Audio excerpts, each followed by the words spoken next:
Siapa sih yang tak tahu dengan MediaTek? Sebuah brand prosesor yang dulunya sering disindir karena mudah panas ini sekarang menjadi raja chipset dalam kategori market share untuk penggunaan prosesor di perangkat smartphone di seluruh dunia. Menurut counterpointresearch.com, MediaTek menguasai market share kuartal ketiga 2021 dengan 40%. Diikuti Snapdragon dengan 27%, Apple Processor dengan 15%, dan Uni SoC dengan 10%. Lantas, apakah yang membuat MediaTek bisa mengungguli Snapdragon yang terkenal akan kestabilannya, dan apa saja kelebihan MediaTek dibanding Snapdragon?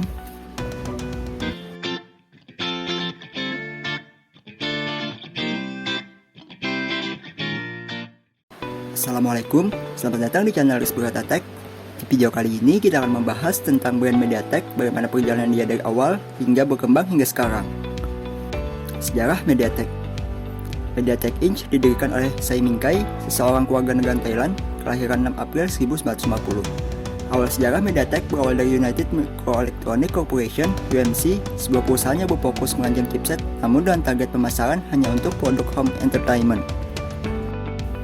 MediaTek resmi didirikan pada tanggal 28 Mei 1997 dan bermarkas besar di Hsinchu, Taiwan. MediaTek termasuk dalam industri semikonduktor fabless yang bertugas membuat, mendesain dan mengembangkan chip semikonduktor. Chip inilah yang saat ini digunakan pada smartphone, komputer, dan berbagai macam lainnya. Setelah menjadi perusahaan resmi, MediaTek mulai merancang dan mengembangkan serta melakukan uji coba terkait grip optik atau chip khususnya untuk produk digital seperti smartphone, komputer, televisi digital, hingga tablet. Dari hasil yang mereka rancang, MediaTek berhasil masuk ke dalam jajaran perusahaan yang memperoleh pangsa besar. MediaTek berhasil meraup keuntungan besar di sektor desain chip semikonduktor untuk smartphone, dan kesuksesan itu membuatnya mengambil alih perusahaan lainnya yang tidak jauh dengan perancangan chip untuk smartphone, di antara lain yaitu Infocom di tahun 2005, Analog Device di tahun 2007, Ralink Technology di tahun 2011, Corsonic AB dan Imstar Semiconductor di tahun 2012. Pada November 2014, lebih dari 1.500 model ponsel yang mencakup 700 juta unit menggunakan chip MediaTek dan dikirimkan secara global. Perusahaan membukukan pendapat sebesar 5,3 miliar US dollar pada paruh pertama tahun 2014. Pertumbuhan pendapat sebagian besar karena pengakuan pendapatan dari akuisisi Imstar yang berlaku efektif pada awal 2014. Pada September 2019, MediaTek berkolaborasi dengan PPDN Teknologi untuk merancang dan produksi album solusi IoT era baru. Kemudian pada tahun 2021, MediaTek dan Intel mengumumkan kemitraan untuk menghadirkan teknologi 5G ke PC. Dengan banyaknya keberhasilan serta larisnya prosesor MediaTek di pasaran, membuat brand prosesor ini berhasil menyalip Qualcomm Snapdragon sebagai vendor chipset smartphone terlaris di dunia pada kuartal ketiga tahun 2020, terutama karena pertumbuhan pasar India dan Amerika Latin. Kontroversi MediaTek. Pada April tahun 2020, salah satu situs berita dan ulasan teknologi terkemuka di industri, AnandTech, mengatakan bahwa MediaTek curang dalam tolak ukur mereka.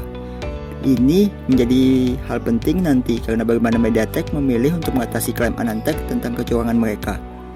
Kontroversi kembali berkembang setelah pelarangan dilakukan oleh benchmark ternama.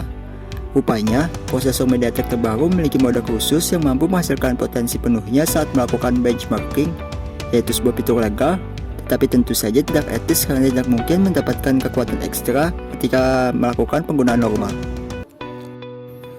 Menghadapi ini, UL Benchmark yaitu 3D Mark dan PC Mark telah memutuskan untuk menghilangkan tes yang dilakukan oleh berbagai perangkat seluler seperti Xiaomi, Oppo, Realme, Vivo, dan Sony pada waktu itu. Selain itu, platform Benchmark telah memutuskan untuk melarang analisis semua perangkat yang memiliki salah satu prosesor MediaTek seri Helio G dan seri Helio P pada waktu itu. Kembali ke pembahasan utama. Walaupun terjadi kontroversi yang dibuat MediaTek sebelumnya, tidak mengubah fakta bahwa MediaTek semakin berkembang dibanding saingannya. Semakin banyak brand smartphone yang menggunakan prosesor dari brand satu ini. Lantas, apa penyebab berkembang pesatnya MediaTek? Kelangkaan chip global dan juga menurunnya pasar Huawei akibat sanksi Amerika Serikat yang membuat mereka harus beralih ke pihak ketiga dan vendor ponsel pesaing yang juga agresif memproduksi smartphone terbarunya membuat MediaTek melesat. Demikian juga adanya pandemi corona membuat pengguna lebih berhemat dengan membeli ponsel dengan harga yang murah, di mana di segmen ini chipset MediaTek mendominasi dibanding Qualcomm Snapdragon karena chipset MediaTek jauh lebih murah namun memberikan performa yang berimbang seperti Snapdragon. Adapun vendor yang paling banyak menjual ponsel berprosesor MediaTek adalah Xiaomi dengan 63,7 juta unit terjual.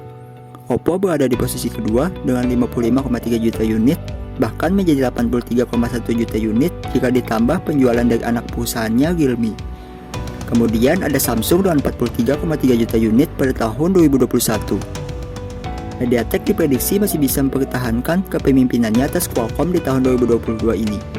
Terlebih, pertumbuhan pasar smartphone diprediksi terkonsentrasi ke pasar negara berkembang, di mana warganya cenderung membeli smartphone dengan harga terjangkau. Lahirnya seri Dimensity juga membuat antusiasme para pecinta smartphone dengan performa kencang dan harga yang murah makin optimis. Hal ini disebabkan seri MediaTek ini dikabarkan lebih kencang dan lebih stabil ketimbang seri Helio P dan Helio G.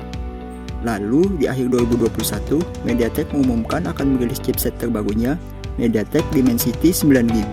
Chipset ini hadir untuk mengisi segmen chipset untuk smartphone kelas flagship. Diklaim, hasil benchmark Dimensity 9000 di Geekbench ini melampaui ponsel Android terbaik dan setara dengan smartphone flagship dengan spesifikasi terkencang di tahun 2021, yang secara tidak langsung menjurus ke iPhone 13 series dengan Apple A13 Bionic-nya. Tidak mau kalah dengan MediaTek, Qualcomm segera merilis chipset terbarunya yang diberi nama Snapdragon 8 Gen 1. Namun, sayangnya isu overheat dan panas berlebih terjadi pada chipset ini. Hal ini membuat pengguna dan fans MediaTek makin berharap Dimensity 9000 mampu mengalahkan Snapdragon 8 Gen 1 dengan performa yang kencang dan kestabilan yang baik.